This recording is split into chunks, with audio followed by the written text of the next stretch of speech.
am benn partie bu manqué. oui mooy les solutions. nous avons diagnostiqué. sans prétention oui parce que kilifa yi ñoo ñu ëpp xam-xam ñoom am nañ xam-xam bi ils sont là pour ça. quand bien même la chose di waral inondation biir Ndakaaru.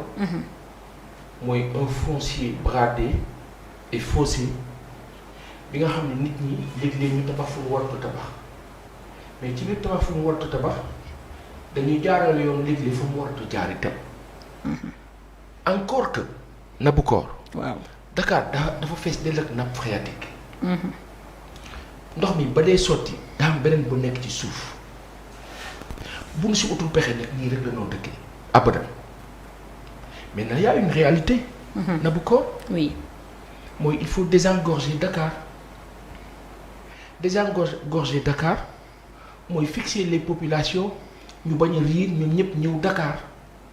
concentration bi jur ñu daggate fu mu warut a dagg ñu faa tabax parce que foncier bi alal bi nga xam ni sawaay les acteurs yi nekk ci secteur immobilier dañu ci profiter à fond. mu jaral leen nag jaay loolu foo xam ni dañ fa war def culture maraîchère. ñu daggate ka tabax fa ay kër ndox ma ball ci suuf ñëw carte ga lambert dégg na la wax bi. donc aujourd'hui sunu autorités yi li ñu war a dimbalee moo la fexe ba Dakar ñu désengorger que malheureusement engrenage bi du taxaw parce que fi ñu war a désengorger Dakar ñu ngi jël 300 milliards ak lu teg. def ko ci benn projet de soi-disant BRT. BRT boobu nga xam ne daa mel ni luy def plaisir u ñenn ñi Afrique nag surtout ak dans nos pays sahéliens là li ñoo def pour am xaalis pour enrichir lu ci ëpp ci infrastructure yi la tubaab bi dañ koy wax ne vos amis là quand ils veulent s'enrichir ils vous parlent de route ils vous parlent de grands chantiers les populations sénégalaises ak africaines dañoo toll ci famine. bu ngeen tollee ci famine da ngeen di renforcer li leen di permettre du ngeen nekk ci famine et ça commence par fixer les populations ci seen ay zones d'habitation ca zone d'habitation ya bay mu nga fa am pagaille mais bu fekkee amul ndox mu nu bayee dañuy xaar saison hivernale pour mun a bay dafa compliqué. dans ce cas qu'est-ce qu'il faut faire Nabucor kilifa yi. nañ dellu ginnaaw quand je parlais de Abdou Diouf hier c'était pour rappeler le fameux projet bi nga xam ne amoon na ko mu intéressant lool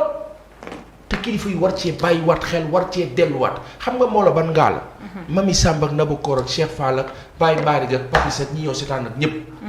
le canal du Cayor nga xam ni da ngay permettre ndox mi ball ci dëkk bi yépp parce que ndox mi lan la dafa nekk ci ay nappe phréatique nekk ci dëkk bi da nga ko war a tas utal kay yoon mu jaar fii jaar fee jaar fa ca des tas ci dëkk bi nit ñi mën ko use pour bay. on n'aura plus besoin di xaar saison hivernale mais sunu kilifa yi xanaa li noo wax nii ñun ñi nga xam ne xamuñu tous kilifa yi lan moo leen teree def loolu. quand vous parlez de plan décennal à 750 milliards de francs CFA sur 10 années. 750 milliards sur 10 ans yi nga xam ni on en est là fii la ñu tollaat bougé wuñu lii nii xew nii moo xewoon en 2005 inondation bu mag ba moo xewaat nii encore te mooy xew chaque année te kilifa yi ñooy wax la même chose mais kan moo yegg moroomam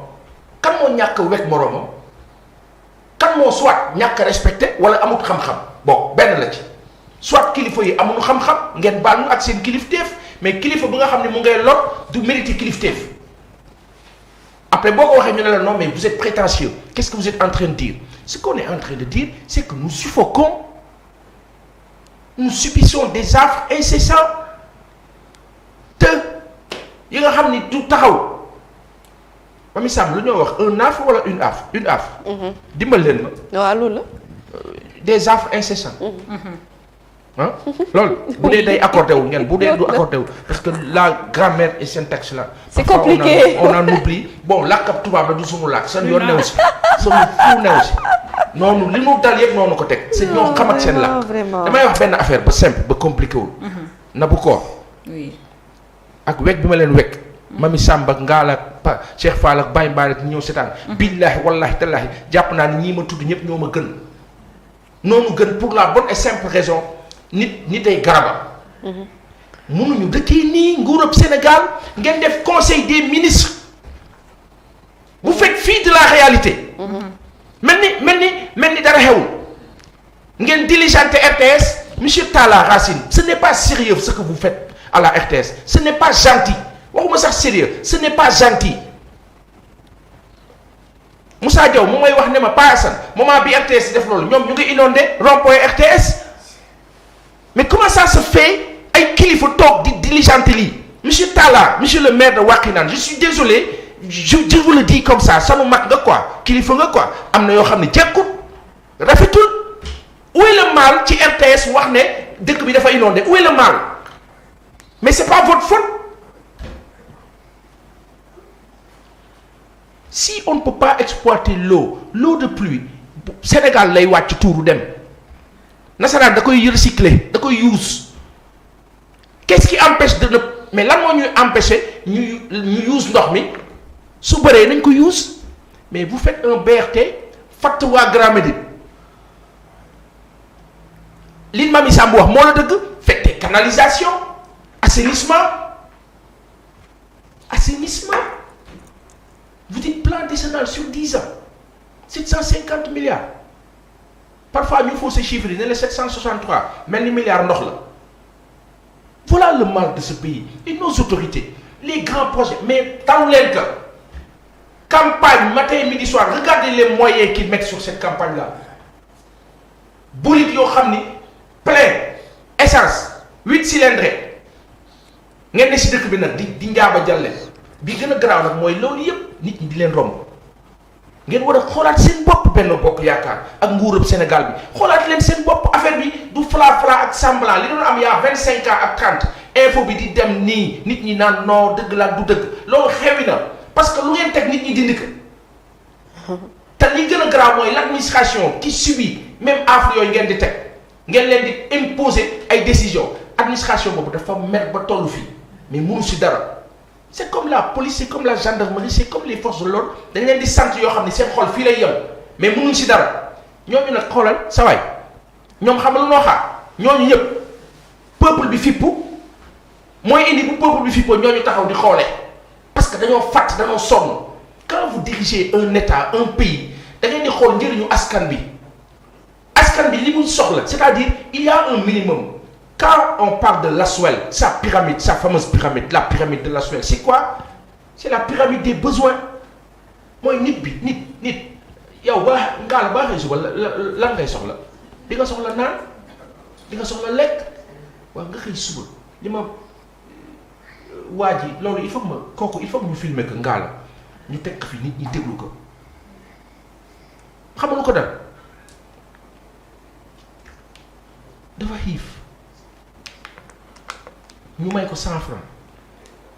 yaayam woo ko ne ko tabaski bi di dara new fi ñu ngi nii toog ak sa rakk ñoom ñu nga Mali lu tax ñu nekk Mali parce que rakkam dafa doon jéem mooy forcé jaar ci yii rek mooy ñiy dem ci les migrants là dem ba Niger xamu fan ñu delloo leen mais ca biir delloo ba comme moom dañ ko jaayoon nee na rakk ji dañ ko jaayoon 150 000. dégg nga wax bi boo demee ci dëkk ba nit ñi di jaayante 150 000 ak 200 000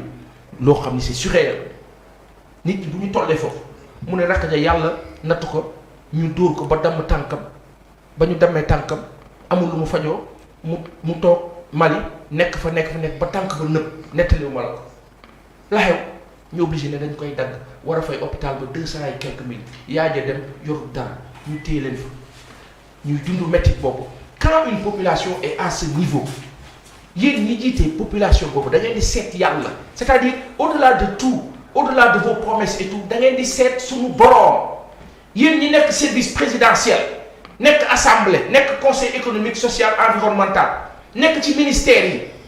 dafa am loo xam ni du ñu ni neen la faw ngeen seet yàlla xam ni metti na di waxtaan seen biir li nga xam ne moo la dëgg ngeen gérer ko seen biir nangoo ñàkk nag te ànd ak suñu borom tey wax dëgg bi mais demandez au présentateur de la RTS hier moom mii lire xam nañ li moo lire amul mais il subit les agents de la RTS lànk leen loolu refuser population yi jàppale leen ñu changer donne bi parce qu'on en a ras-le-bol c'est pas possible ndox mi abadan ila milan nii la nañu jël dëkk bi nit ñi ñu fixé leen ci seen ay dëkk on industrialise les régions du Sénégal nit ñi seen dëkk fa ñu dëkk ka ci nekk fa nga nekk mu dox su doxee Dakar lan moo la fi indi soxla boo xam ni peut-être mënul nekk soxla bu jàmp état civil ñu fexe ba ka ci nekk fa nga dëkk ñu informatiser que nit ñi di am les c'est-à-dire que les besoins primaires mais on peut pas en 2022 les besoins primaires mënoo fat Nabou Sam Mamy Samb nee na la bu tawee qu'est-ce qui se passe nit ñi du ñu bouger et donc ki war a soxla extrait de naissance du am extrait de naissance ki war a soxla pièce d'identité du am pièce d'identité et cetera et vous nous parlez d'émergence après on me dit le président je ne sais pour combien de milliards mu ngi réceptionner ay bus de je ne sais quoi mais kilifa yi am leen suñu kersa tuuti